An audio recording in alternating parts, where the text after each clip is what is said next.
there's a growing awareness that beautiful, healthy trees,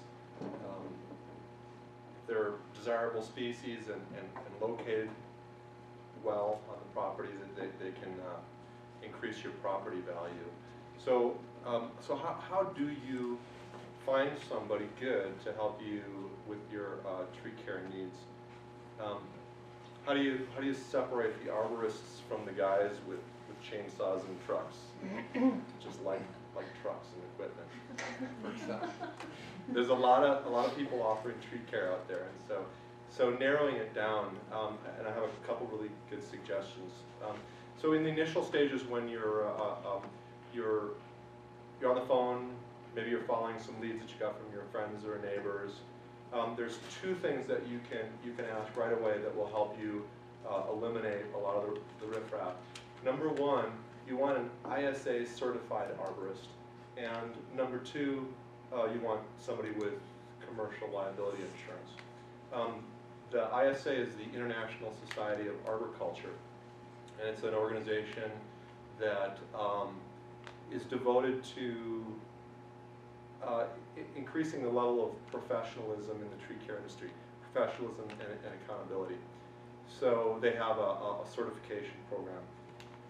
When you start asking people, are you a certified arborist? Don't be confused by someone saying, I'm a licensed arborist.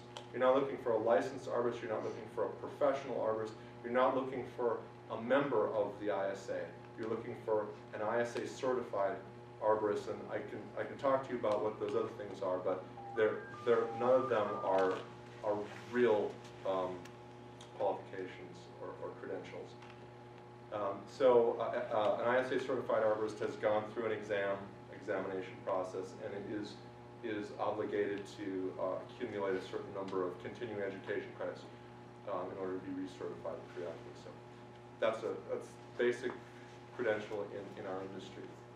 So once you have a few names, you want to set up some appointments, and when you meet with your estimator, some things to be thinking about are, I guess one of the first questions is, this person that's coming to talk to you, are they going to be on the job when the job is done?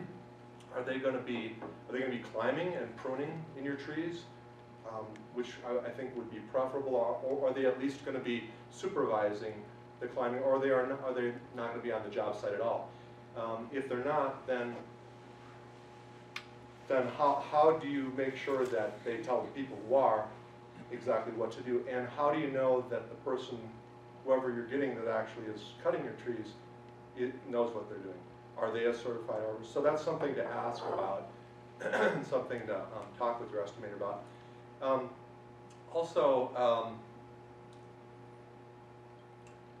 your estimator is going to recommend certain types of pruning or certain types of cutting on your trees, and you want to find out what are the reasons why. There should always be a reason for cutting a tree, and asking that kind of question will give you a sense of whether this person has a grasp on tree biology, which is the platform from which I think most good tree care decisions are made. That and sometimes aesthetics, but usually if you pay attention to the tree's health, it'll grow beautifully on its own, for the most part.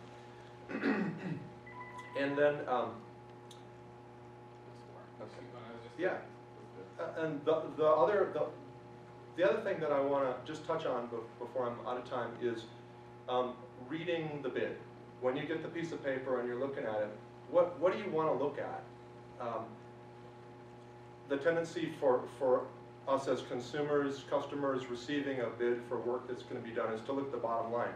And it's important, but really the description of the work that's going to be done is actually far more important. Anybody can turn in the lowest bid. It's what they're going to do to your trees that really counts. You can get a bid, a low bid for work that your tree doesn't really need, or you can get a reasonable bid for exactly what your trees need, and that's obviously a better deal even if it's a higher price. So, look at the the description of the work. And the other thing that the work description does is it gives you the ability to compare one estimate to another. What are they doing and what are they doing? If they're not doing as much, or they're, you know, then that would explain if, you know, maybe the price is lower. A lower price isn't always a better deal, especially if you know, the trees aren't getting what they need. One more thing about the work description is that that's your written record of the conversation that you had with the estimator. And so you should read it right away when you get the estimate from the estimator. Just while the conversation is still fresh in your mind, read that description, see if it matches with what you talked about, and if not, you know, ask questions and see that you do have that record, so that when the job is done, you can look at it and say, okay, did they do what they said they were going to do? So, questions? On that one, how often do you recommend getting your trees?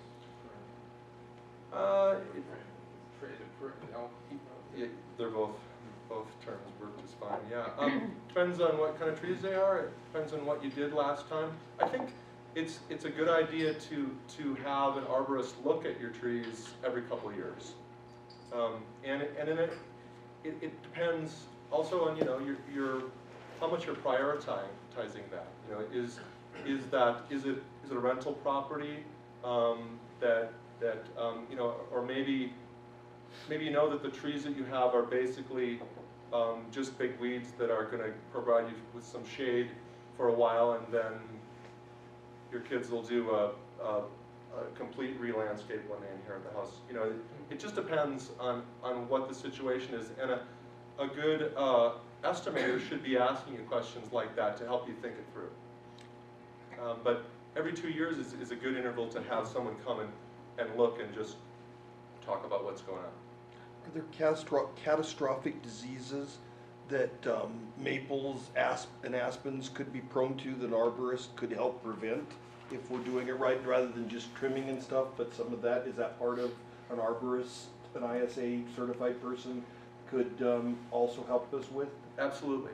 I decided not to talk about pests in particular in this discussion because of time, but and one other reason also because the companies that spray for insects, there's only 2 in Boulder, and so it's not so hard to sort it out. They're about the same. Right. But in addition to that, I want to say that having an arborist that you trust that doesn't work for a company that does spraying is a really good asset for you as a tree steward, because you need an unbiased opinion. Probably one of my teachers said that 90% of insect infestations do not warrant control. They sort themselves out for a variety of reasons. So you need someone that's unbiased to help you sort that out. Anytime you talk to someone that runs a spray operation, their job is to sell you chemicals. Right. Good, thank you. Can you tell us the names of those 2 plants? Yeah, sure. Davy tree, which is sort of like, well, it's a national. They're even in Canada and I think Mexico, so in a sense multinational. They're huge, and they just bought out one of Boulder's largest tree companies a few years back, and they're working in Boulder now. And then there's a sort of medium-sized company out on a limb, just merged with Tatakin a year and a half ago or 2 years ago, and they in the past year and a half have started offering spray services. Do you do work in the mountains? In the mountains? I don't, but there are the people that specialize in that stuff. People that are specialists